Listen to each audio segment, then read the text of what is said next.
Sir మొత్తానికైతే అల్లు అర్జున్ గారి issue మీద అయితే పవన్ కళ్యాణ్ గారు అయితే రియాక్ట్ అయ్యారు. ఈ విషయం మీద మీరు ఏమనుకుంటున్నారు సార్? ఆయన రియాక్ట్ అవ్వలేదు. ఆయన ఉన్నది విషయం చెప్పాడు. మీరు రేవంత్ రెడ్డి గారు ఉన్న ప్లేస్లో నేనున్నా, ఇంకొకరున్నా, గవర్నమెంట్ ఆయన కరెక్ట్గా జాగ్రత్తగానే చేశాడు. ఎక్కడ కూడా ఎవరి మీద కోపమో ద్వేషమో లేదు. ఆయన ఆల్రెడీ మీకు కావాలంటే రేట్లు ఇచ్చాడు, మీకు కావాలంటే బెనిఫిట్స్ వాళ్ళు ఇచ్చాడు, అన్నీ చేశాడు. అలాగే ఆ ప్లేస్లో నేనున్నా కూడా ఒక అమ్మాయి చనిపోయింది, అది చిరిగా గోరెంటుతో పోయి గొడ్డు దాకా తీసుకొచ్చారు. అది ఆ రోజు మీ ఇండస్ట్రీ అంతా కలిపి వెళ్ళి మీరు అంటే టీం సినిమా పుష్ప 2 టీం అంతా వెళ్ళి ఆ ముందు రోజు ఫస్ట్ అయిపోయిన మరుసటి రోజు వెళ్ళి పలకరించి మేమున్నాం ఇండస్ట్రీ అంతా అని ఉంటే అక్కడితో అయిపోయేది. చిలికి గాలివాన అయ్యి మొత్తం ఇంత పెద్దదాకా తెచ్చుకున్నాక అల్లు అర్జున్ గారి మీద ఒక్కరి మీద కూడా పడేయడం కరెక్ట్ కాదు. ఇది అందరూ కలిపి చేయాల్సిన విషయాన్ని ఒక్క అల్లు అర్జున్ గారి మీద పడేయడం కూడా కరెక్ట్ కాదు అన్న ఉద్దేశంతో ఆయన చెప్పడం జరిగింది. మామూలు జనరల్ ఇష్యూ. అయితే అక్కడ వెళ్ళింది ఇష్యూ సారాంశం ఇది కాదు. అక్కడ ఆయన్ని ఇన్వైట్ చేయడానికి వెళ్ళారు. గేమ్ చేంజర్ దానికి నిమిత్తం అక్కడ అడుగుంటారు, సార్ మాకు కొంచెం రేట్లు ఎక్కువ బడ్జెట్ ఉంది సార్, రేట్లు ఇవ్వకపోతే కాదు సార్, తమరు చెప్పండి సార్, ఏదో అడుగుతారు కదా, ఏదో విషయం అడిగినట్టున్నారు. అడిగితే కరెక్ట్గా మీరు ఈసారి అయినా సరే జాగ్రత్తగా చేసుకొని రేట్లు ఇవ్వడం గొప్ప కాదు, రేట్లు ఇవ్వడానికి మీకు లేకపోతే బెనిఫిట్స్ వాళ్ళు ఇవ్వడానికి కాదు, మనం అక్కడ కంట్రోల్ చేసుకోవడం జాగ్రత్తగా ఉండాలి. ప్రజల ఆగ్రహానికి గురయ్యామనుకో మనం కరెక్ట్ కాదు, ఎవరైనా అలాగే ఉంటుంది, దయచేసి జాగ్రత్తగా ఉండాలి, జాగ్రత్తగా మనం ముందే రియాక్ట్ అవ్వాలి అనే ఉద్దేశంతో చెప్పారు. అది దిల్ రాజు గారికి చెంపపట్టు. ఎఫ్డీసీ చైర్మన్ తెలంగాణ ఆయనే కదా, అంటే ఆయనకే డైరెక్ట్గా ఇండైరెక్ట్గా చెప్పినట్టు. మీరు ఎఫ్డీసీ చైర్మన్ వారధిగా ఉండి అవతలగా వెళ్ళి అమ్మాయి చనిపోయింది కదా, అమ్మాయి ఇంట్లో కుటుంబాన్ని వాళ్ళు అబ్బాయిని మీరు పలకరించి ఉంటే ఇంత దాకా వచ్చేది కాదు కదా. మళ్ళీ అల్లు అర్జున్ గారు ఒక్క మీద పడి ఎందుకు, ఇండస్ట్రీ వారదు కదా మీరు ఇండస్ట్రీ అని ఇండైరెక్ట్ గా ఆయనకే చెప్పాడు. ఆయన బయటకు వచ్చి మొత్తం ఇండస్ట్రీ మీద చెప్తున్నాడు అంతే. ఈరోజు ఇండస్ట్రీ అంతే మొత్తం దిల్ రాజే, తెలంగాణ ఆంధ్రప్రదేశ్ అంతే. కనుక ఆయనకి చెప్పాడు ఆ డైలాగు. అంటే ఆయన చెప్పిన దాంట్లో ఒక నిజం ఉంది. నేను ఫస్ట్ నుంచి నేను అదే మొత్తుకుంటున్నా. మీరు ఎఫ్డీసీ చైర్మన్గా వారధిగా ఉండేటప్పుడు ఫస్టే మీరు వెళ్ళిపోయి వాళ్ళ కుటుంబాన్ని పరామర్శి మొన్న చేసిన పని ఆ రోజు చేసి ఉండి మీరు అల్లు అర్జున్ గారిని కలిసి మాట్లాడి, బాబు ఇది కాదు ఇది అని చెయ్యండి, ఈ హెల్ప్ చేయండి, వాళ్ళ కుటుంబానికి మన అండగా ఉందాం, ఇండస్ట్రీ అందరినీ తీసుకొని వెళ్ళి ఇండస్ట్రీ అందరూ భరోసా ఇచ్చి ఉంటే చాలా బాగుండేది. దాన్ని చిలికి గాలివాన్ అయిన తర్వాత ఆల్రెడీ అల్లు అర్జున్ గారు second day first time immediate టీంని పంపించి అక్కడ ఎంత ఖర్చు అయితే అంత ఖర్చు నేను పెట్టుకుంటానని చెప్పి నిమ్స్ డైరెక్టర్ చెప్పడం జరిగిపోయింది. అయిపోయిన తర్వాత మళ్ళీ అమౌంట్ ఒక పెద్ద అమౌంట్ చేసి వాళ్ళకి ఎలాగైనా కుటుంబం ఆ పిల్లలకి తల్లి లేని లోటు ఆ తల్లి ఆ ఏదైతే ఆలోచించిందో ఆ తల్లి ఆ పిల్లలిద్దరిని ఎలా పెంచాలనుకున్నదో 100% ఆడు తగ్గట్టు నేను ఆ డబ్బులు కూడా వాళ్ళకి అరేంజ్ చేసి వాళ్ళ భవిష్యత్తుకి ఇబ్బంది రాకుండా చూస్తాను అని చెప్పింది అల్లు అర్జున్ గారే. దిల్ రాజు గారు ఏమి వెళ్ళిపోయి మీరు ఇది సాయం చేయండి అని చెప్పలే, వాళ్ళ కష్టాలు ఉండదని చెప్పలా. అన్నీ అయిపోయి అన్నీ చేసిన తర్వాత కొన్ని లీగల్ ప్రాబ్లమ్స్ వచ్చాయి. ఈలోగా చిలికి గాలివాన్ అయిపోయింది. అయిపోయిన తర్వాత రేవంత్ రెడ్డి గారిని ఫ్యాన్స్ అంతా ట్రోల్ చేస్తున్నారు, ఇష్టం వచ్చినట్టు మా హీరోని అన్యాయం చేశారు అది చేశారు అంటున్నప్పుడైనా మీరందరూ దిల్ రాజు గారు మీరు తప్పు, గవర్నమెంట్ నాకు అనకూడదు, గవర్నమెంట్ మీద మీరు ఇలాగ వ్యాఖ్యలు చేయడం వెనక్కి తీసుకోండి, ఇంకోసారి చాలా సీరియస్గా ఉంటుంది, మీరు ఖండించండి ఇండస్ట్రీ అని ఉంటే బాగుండేది.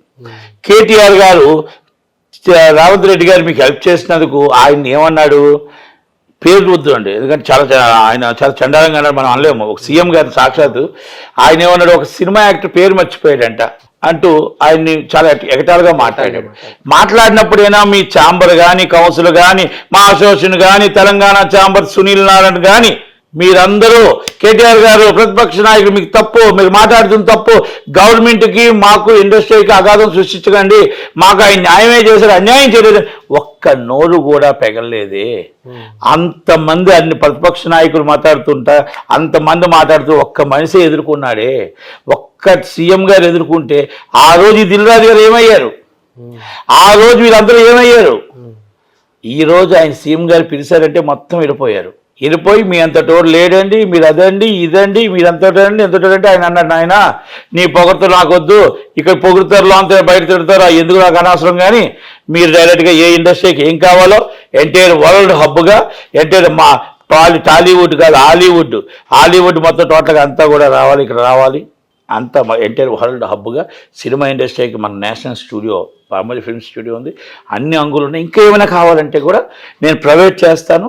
మనం కూడా ఐటీ హబ్ కంటే ఇండస్ట్రీ కూడా హబ్గా తీసుకొచ్చి మనం ఏం కావాలంటే బొంబాయి కంటే ఇంకా బాగా చేద్దాం, అన్నీ మన దగ్గర ఉన్నాయి కాబట్టి అది మీరు తీసుకొని మీకు ఏం కావాలో నన్ను అడగండి, గతం గతహ అని చెప్పాడు. సార్ మొత్తానికి అయితే సినీ పెద్దలు అయితే సీఎం రేవంత్ రెడ్డి గారిని కలిశారు. వాళ్ళు నిజంగానే సినీ పెద్దలా సార్? అంటే ఎందుకంటే పెద్ద అంటే ఫిల్మ్ ఇండస్ట్రీకి పిల్లర్స్గా చెప్పుకునే నలుగురు అంటే నాగార్జున గారు వెళ్ళారు, ఓకే ఒప్పుకుంటాము. కానీ చిరంజీవి గారు లేరు, బాలయ్య గారు లేరు, వెంకటేష్ గారు అంటే లాస్ట్ టైము ఆంధ్రాలో కూడా వెళ్ళడం జరిగింది. దాంట్లో రాజమౌళి గారు వచ్చారు, ప్రభాస్ గారు వచ్చారు, మహేష్ బాబు గారు వచ్చారు. కానీ ఇప్పుడు ఈ విషయం వరకు వస్తే ఓన్లీ వీళ్ళ వరకే వెళ్ళారు. అది అసలు ఎందుకు వెళ్ళారు అంటారు సార్? వాళ్ళు అక్కడ చిన్న చిన్న అగాధాలు సృష్టించినవి ఉన్నాయి కదా, ఆ దిల్ రాజు గారు వెళ్ళి అన్ని ప్రాబ్లమ్స్ సాల్వ్ చేసేద్దాం రండి, నేను కూర్చుంటాను, మీకు అన్ని ప్రాబ్లమ్స్ సాల్వ్ చేసేస్తానని నాగార్జున గారిని వాళ్ళని పిలుచుకుని వెళ్ళాడు. అక్కడ విజయ్ కుమార్ రెడ్డి అని ఒక ఆయన ఉండేవాడు, ఎఫ్డిసి ఎండి. ఆయన ఇంకేం ఆడాడు, అందరినీ మీకు రేట్లన్నీ ఇప్పించేస్తాను, మొత్తం ఇండస్ట్రీ అందరూ తీస్తాను, పేర్లు కూడా చెప్పాడు ఆయన. ఈ పేర్లు వస్తేనే మీకు రేట్లు వస్తాయి, లేకపోతే రావు. పాపం చిరంజీవి గారు అందరినీ తీసుకొని వెళ్ళి ఆకలితో ఆ రోజు మధ్యాహ్నం భోజనం చేయలేకపోయినా అందరినీ తీసుకొని జాగ్రత్తగా పాపం వెళ్ళి ఇబ్బంది పడి వెళ్ళి వచ్చాడు ఆయన. అంటే ఆయన ఇండస్ట్రీ కోసం వచ్చాడు, ఆయన సొంతానికి రాలే. ఇండస్ట్రీ కోసం ఎప్పుడైనా వస్తాడు. ఇక్కడ ఇండస్ట్రీ మీటింగ్ అని నేను అనుకోవట్లేదు, ఇది ఇండస్ట్రీ మీటింగ్ కాదు. ఎందుకంటే నేను ప్రొడ్యూసర్ కౌన్సిల్ జాయింట్ సెక్రటరీగా ఉన్నాను, నన్ను కూడా పిలలేదు. ఎవరో రోడ్డు మీద పిలిచిన పిలిచారు. ఈ విషయంలో నాకు ఒక డౌట్ ఉంది సార్. సినీ పెద్దలని అంటున్నారు, బాగానే ఉంది సార్. కిరణ్ అబ్బవరం గారు కూడా అంటే చిన్న చిన్న వాళ్ళు కూడా వచ్చారు. మీకు వాళ్ళకున్న ఇంపార్టెన్స్ మీకు లేదా సార్? ఉండదు. ఎందుకు ఉండదు అంటే నేను అడుగుతానుగా. ఇప్పుడు ఎంతమంది ఉన్నా అక్కడ రేవంత్ రెడ్డి గారు నన్ను అడుగుతారు, ఏ నటికుమార్ గారు చిన్న సినిమాలకు ఏం కావాలి, ఏం మాట్లాడతారంటారు. అంటే సేమ్ ఫీల్ అవుతారు. ఇక్కడ అక్కడ ఏంటంటే అయ్యా అబ్బా కిరణ్ అబ్బవరం గారు, శివబాలాజీ గారు చాలా మంది వెళ్ళారు కదా, వాళ్ళు ఏమైనా మాట్లాడారా? సార్ మా చిన్న సినిమా బతకాలి చచ్చిపోయింది సార్ అని అడిగారా? బయటకు వచ్చి సార్ నాకు థియేటర్లు ఇవ్వట్లేదు, నన్ను చంపేస్తున్నారని కిరణ్ అబ్బవరం గారు. మరి సీఎం గారి దగ్గర ఎందుకు బాధ చెప్పలేకపోయారు? బాధ చెప్తే 2 రోజులు కట్ చేసేస్తారు ఆయన్ని, కష్టం చెప్తే 2 రోజులు కట్ చేసేస్తారు ఆయన్ని. చేతులు కట్టుకొని నించుంటే ఫ్రంట్ సీట్లో నేను కూర్చుంటా, చేతులు కట్టుకొని కూర్చునే నటికుమార్ కాదు. అందుకే నటికుమార్ వస్తానంటే భయం. నేను త్వరలోనే నేను ఆయన కలుస్తాను. నేను ఇప్పుడు నాకేం రేవంత్ రెడ్డి గారు కొత్త కాదు, కాంగ్రెస్ గవర్నమెంట్ ఏం కొత్త కాదు. కాంగ్రెస్ గవర్నమెంట్లో సోనియా గాంధీ గారితో సైతం అందరినీ కలుస్తాను, వెళ్ళి నా బాధని నా కష్టాన్ని చెప్తాను. I'm right is 35 years and Congress industry. నేను కాంగ్రెస్ గవర్నమెంట్లో 35 years ఉన్నాను. My family is Congress government. ఎందుకంటే సార్ ఎందుకంటే నేను ఒకటే అంటున్నా, ఇది మన సుధీర్ కుమార్ గారి టైంలో యూత్ కాంగ్రెస్ జాయింట్ సెక్రటరీ, నేను నేషనల్ యూత్ కాంగ్రెస్ ప్రెసిడెంట్ చేశాను, స్టేట్ ప్రెసిడెంట్ చేశాను, నేను ఎన్సిపి, అలాగా చాలా చేశాను నేను. కనుక నాకు అందరితో సత్సంబంధాలు ఉన్నాయి, కాంగ్రెస్ పార్టీతో సత్సంబంధాలు ఉన్నాయి. వీళ్ళందరూ వ్యాపారం కోసం చేసుకుంటారేమో, ఇది రిలేషన్షిప్ నాకు ఉంది. నేను జనాలు ఓటేస్తే గెలిచాను, ఇలాగా 10 మంది సపోర్ట్తో గెల ఇండిపెండెంట్గా 350 ఓట్లతో గెలిచిన వాడిని. కనుక నటికుమార్ని చూస్తే భయం, నటికుమార్ని చూస్తే వీళ్ళకి ప్రాధాన్యత ఉండదు, అందుకే పిల్లలేరు. భయం కాబట్టి pillar. I'm right is office bearer, నన్ను పిల్లరు. ఎందుకు పిలిస్తే కింద భవనంలో కూర్చోనుగా, అక్కడ అనుకోలేదు ఇలా కూర్చోనుగా, అక్కడ వెనకాల ఉన్న వాళ్ళ కూర్చోనుగా, ఫ్రంట్ సీట్ ఉంటుంది నాది. పోనీ నేను సీట్ లేకపోయినా ఆయన వచ్చిన వెంటనే అక్కడ అడిగిన బట్టి విక్రమార్క గారు కానీ రేవంత్ రెడ్డి గారు కానీ అక్కడ అడిగిన వాళ్ళు ఎవరు నటికుమార్ అంటారు. అంటే వీళ్ళకి గాలిపోయా. అంటే నేను కష్టాన్ని మాట్లాడతా, పేదవాడి కష్టాన్ని మాట్లాడతా, బాధను మాట్లాడతా. నేను సినిమా ఇండస్ట్రీ కోసం మాట్లాడతా, నా స్వార్థం కోసం మాట్లాడను. కనుక నన్ను పిలవాలంటే భయం, నాతో మాట్లాడించాలంటే భయం. అందుకే నేను చెప్పాల్సింది అక్కడ మీడియా రూపంగా నేను చెప్తాను. నేను ఎవరికి భయపడాల్సిన అవసరం లేదు, ఎవరికి జనకాల్సిన అవసరం లేదు. I don't care. అంటే రైట్, మీరు అడిగింది రైట్. దిల్ రాజుకి భయం, ఆయన ప్రాధాన్యత ఎక్కడ పోద్దో, ఆయన పరువు ఎక్కడ పోద్దో. ఎందుకంటే చిన్న సినిమా నిర్మాతగా వచ్చాడు, డిస్ట్రిబ్యూటర్గా వచ్చాడు, పెద్ద నిర్మాత అయిపోయాడు. ఓకే, ప్రతి ఓడు అప్పులు చేస్తే ప్రతి నిర్మాత అవుతుంది, కానీ అప్పుల తర్వాత కదా తెలిసేది. రోడ్డు మీద ఎవరున్నాడు, ఏ కారు ఉందో, ఏ కారు పోద్దో, ఇవన్నీ చూసుకోవచ్చు, తర్వాత చూసుకోవచ్చు. ఐఎమ్ స్టాండర్డ్ ఈజ్ మొత్తం నటికుమార్ ఒకటే స్టాండర్డ్ ఉంటాడు. ఆఫీస్ బాయ్ నుంచి వచ్చినా ఇస్ అ కింగ్ మేకర్గానే ఉన్నాడు. కనుక నేను పడిపోను, తగ్గను. వాళ్ళ పైకి వెళ్ళిపోను, నేను అలా కింద పడిపోను. ఒకటే స్టాండర్డ్ ఉంటుంది. కనుక నేనేంటంటే సీఎం రేవంత్ రెడ్డి గారికి అన్నీ తెలుసు. అందరికీ అన్నీ తెలుసు. చిన్నవాడిని ఇబ్బంది పెడుతున్నారని తెలుసు. వాళ్ళకి కావాల్సింది రేట్లు, వాళ్ళకి కావాల్సింది బెనిఫిట్స్. వాళ్ళు మనిషి ప్రాణాలు అవసరం లేదు, చచ్చిపోయినా మాకు పర్లేదు, నాకు బెనిఫిట్స్ ఇచ్చాయి. వాళ్ళు ఇంకో 10 మంది చచ్చిపోయినా నాకు పర్లేదు, మాకు రేట్లు ఇచ్చాయి. జనాలతో మాకు సంబంధం లేదు సార్, మాకు జనాల రక్తం పీల్చడమే మాకు అలవాటు సార్. మేము కాస్ట్ ఆఫ్ ప్రొడక్షన్ 30% వేస్టేజ్ చేసినా ప్రజల దగ్గర పీడించుకుని వసూలు చేసుకుంటున్నాం. మీరు తింటున్న తిండి సగం పారేస్తున్నారు, అది ప్రజల దగ్గర డబ్బు వసూలు చేస్తున్నారు. మీరు చార్టర్డ్ ఫ్లైట్ వేస్తున్నారు, చార్టర్డ్ ఫ్లైట్ ప్రజల దగ్గర డబ్బు వసూలు చేస్తున్నారు.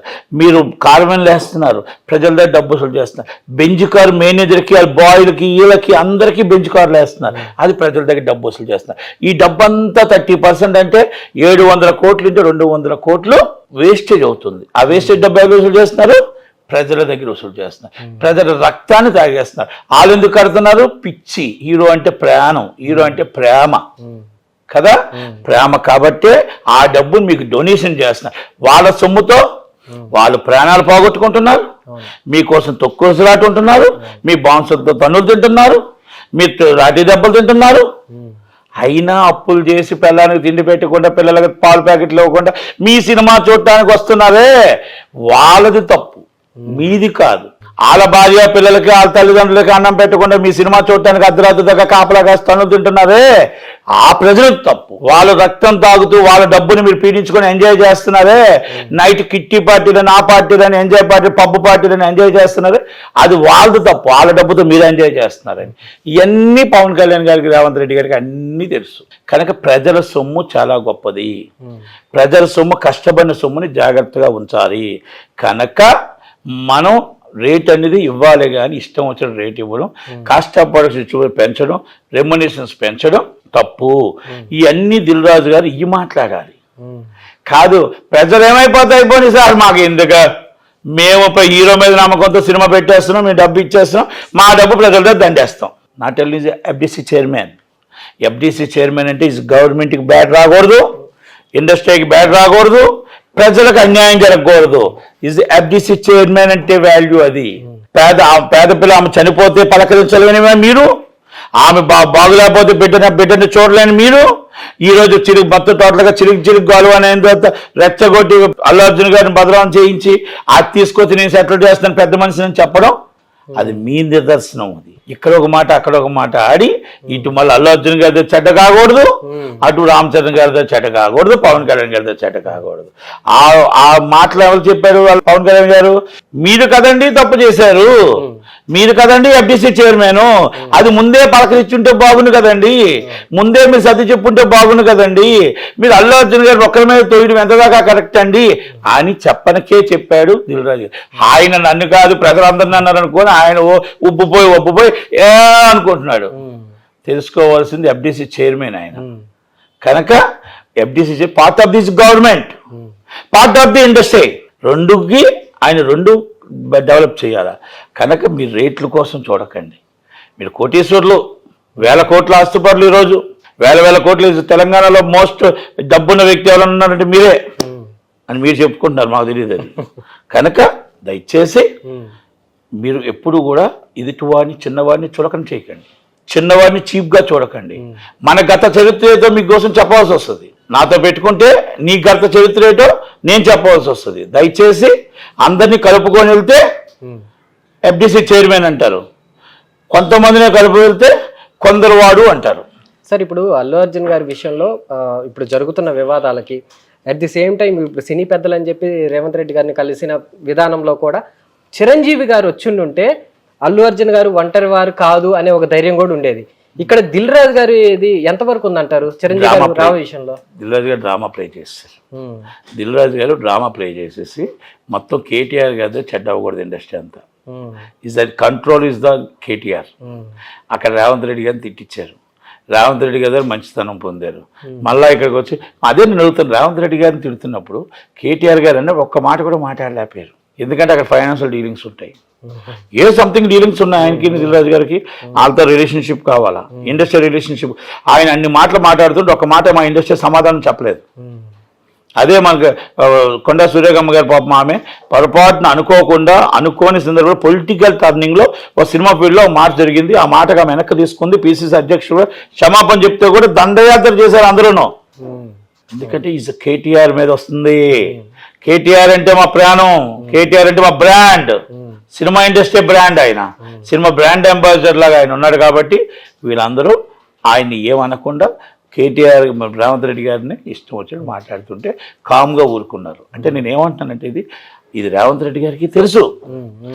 ఎఫ్డిసి చైర్మన్గా ఆయన ఇవ్వడానికి కొన్ని కారణాలు ఉన్నాయి. త్వరలోనే మళ్ళీ బయటకు వస్తాయి, అన్ని బయటకు వస్తాయి. కొన్ని కారణాల వల్ల ఇవ్వాల్సి వచ్చింది తప్ప ఆయన మీద ప్రేమతోనైతే ఇవ్వలేదు. కనుక ఆయన ఆల్రెడీ టోటల్గా దిల్ రాజు గారి మీద కాంగ్రెస్ గవర్నమెంట్కి చేసిన దాని మీద రాహుల్ గాంధీ గారికి చాలామంది కంప్లైంట్ చేస్తున్నారు. వెరీ సీరియస్గానే ఉంటుంది సార్ ఈ విషయంలో. ఎందుకంటే చిరంజీవి గారు కానీ వచ్చి ఉండుంటే సినిమా ఇండస్ట్రీ పరంగా కూడా పాజిటివ్గా ఉండేది. అంటే పెద్దలు వెళ్ళారు అనే దానికి న్యాయం జరిగేది. At the same time Allu Arjun గారికి కూడా ఒక సపోర్ట్ దొరికింది అని చెప్పి అంటే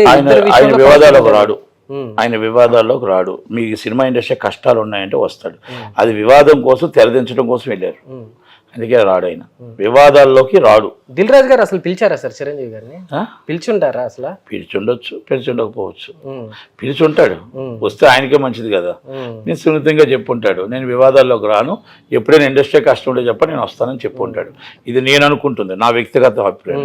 అంటే మొత్తానికైతే బాలయ్య బాబు గారు అడిగి ఉంటాడు, నో ఇలాంటిలో నేను రాను, ఎదురుంటే మీరు చూసుకోండి. బాలయ్య బాబు గారు అయితే ఎప్పుడు ఇలాంటి వాటిల్లోకి అయితే ఎప్పుడు వివాదాలకు దేనికి ఎప్పుడు రాడు. వివాదం ఇండస్ట్రీ కోసం వస్తాడు.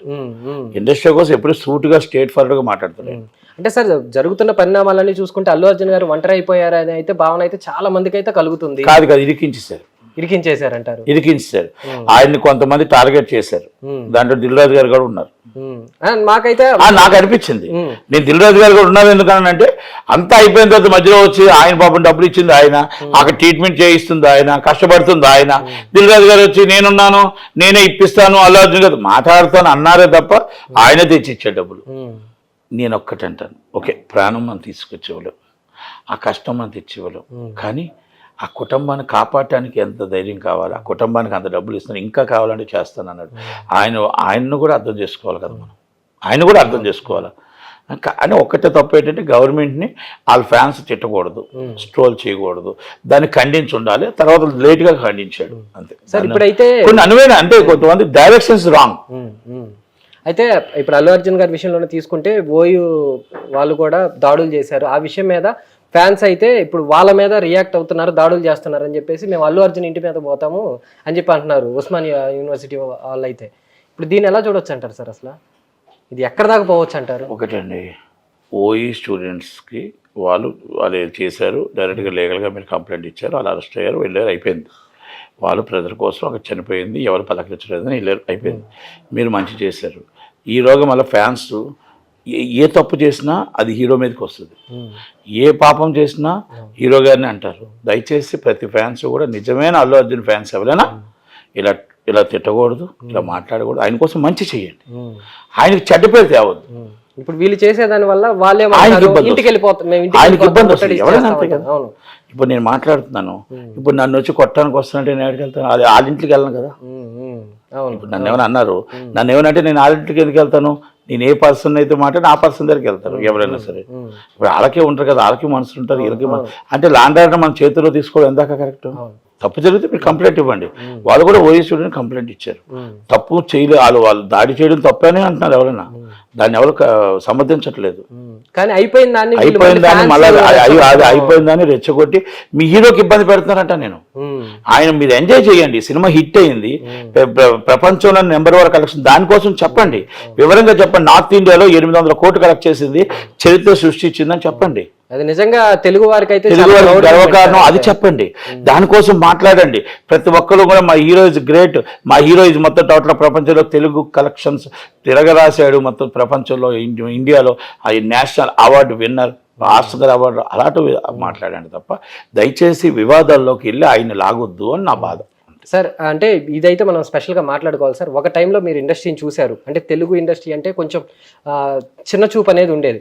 అలాంటిది ఇప్పుడు తెలుగు ఇండస్ట్రీ అంటేనే అసలు ఊహించుకోలేని రేంజ్కి అయితే వెళ్ళిపోయింది. తెలుగు ఎలా అనిపిస్తుంది? అందుకే రేవంత్ రెడ్డి గారు అన్నారు ఎంటైర్ వరల్డ్ తెలుగు ఇండస్ట్రీ ఊహించిన రేంజ్కి వెళ్ళింది కాబట్టి ఎంటైర్ వరల్డ్ హాలీవుడ్ టాలీవుడ్ మొత్తం టోటల్గా హాలీవుడ్ అయినా మొత్తం అన్ని హిందీ సినిమాల నుంచి ప్రతి తమిళ సినిమాల నుంచి ప్రతి సినిమా హబ్ కావాలంటే వరల్డ్ హబ్ కావాలంటే మనకు నేషనల్ స్టూడియో బ్రహ్మోజ్ ఫిల్మ్ సిటీ ఉంది. ఇంకా ఏం కావాలి? ఇంకా మనం ఇక్కడ డెవలప్ అవడానికి బొంబాయి కంటే ఎక్కువ డెవలప్ అవడానికి నేషనల్ వేడిగా మొత్తం ప్రపంచవాదంగా ఏం కావాలి? మనకు హైదరాబాద్ హబ్ ఐటీ హబ్ ఎలాగైందో సినీ హబ్గా కావాలంటే మీకు ఏం కావాలో చెప్పండి, ఇంకా నేను డెవలప్ చేయడానికి మీకు ఇంకా ఏది ఇవ్వడానికి అన్నింటినీ రెడీగా ఉన్నా, ఎలా డెవలప్ చేద్దామో చెప్పండి, మీరు అందరూ సలహాలు సంప్రదింపులు ఇవ్వండి అని ఆయన అడిగాడు. అది జెన్యున్గా జరిగిద్ది అంటారా సార్? ఛాన్సెస్ ఉన్నాయి కరెక్ట్గా. అంటే దిల్ రాజు వాళ్ళు అవ్వదు కానీ కరెక్ట్గా కూర్చుంటే అవుతుంది. ఎందుకంటే అది చిరంజీవి గారు అందరికీ తెలిసిన విషయం, టికెట్ల కోసం అది కూర్చుంటే చిరంజీవి గారు, బాలయ్య బాబు కొంతమంది ఉన్నారు, వాళ్ళు పెద్దలు కూర్చుంటే అవుతుంది. దిల్ రాజు గారి వల్ల ఏమీ కాదు. పవన్ కళ్యాణ్ గారు అల్లు అర్జున్ విషయంలో కొంచెం నెగిటివ్గా అన్నారు. సీఎం రేవంత్ రెడ్డి గారిని అయితే ప్రశంసించడం అయితే జరిగింది. ఇక్కడ చూసుకుంటే కూటమి ప్రభుత్వంలో ఉన్నారు పవన్ కళ్యాణ్ గారు, అంటే బీజేపీ. ఇక్కడ బీజేపీకి ఆపోజిట్గా ఉన్న కాంగ్రెస్ పార్టీ సీఎంని పొగడ్డం ఎంతవరకు ఎలా చూడొచ్చు అంటారు? ఆయన అక్కడ కాంగ్రెస్ పార్టీని గవర్నమెంట్ మంచి చేసింది మంచి చెప్పాడు, చెడు చేస్తే చెడు చెప్తారు అంతే తప్ప అది కాంగ్రెస్ పార్టీ కాదు. అక్కడ జరిగిన సినిమా ఇండస్ట్రీ హీరో ఆయన ఆల్రెడీ ఆ గవర్నమెంట్ ప్లేస్లో నేనున్నా అలాగే చేస్తాను, అటు ఇటు బ్యాలెన్స్ చేసి చక్కగానే చేశాడు. ఆయన ఎక్కడ పొరపాటు చేయలేదని చెప్పాడు, తప్పే ఉంది దాంట్లోనే. అయితే సార్ ఫైనల్గా అల్లు అర్జున్ గారి కెరియర్ ఎలా ఉండబోతుంది? ఎందుకంటే ఇప్పటికే చాలా నెగిటివ్ అయిపోయారు. కెరియర్కి ఏముంది, ఆయన నా భూతో నా భవిష్యత్తు, నేషనల్ స్టార్, ప్రపంచంలో నెంబర్ 1 స్టార్ ఎవరు ఉండరు, నెంబర్ 1 హీరో ఆయనే. ఎవరు ఎంతమంది ఒంటరివాడు చేసినా ఆయనకంటూ కొన్ని కోట్ల మంది ఫ్యాన్స్ ఉన్నారు. ఆయన నెంబర్ 1 స్టార్ అవుతాడు, నెంబర్ 1 ఉంటాడు. Thank you sir.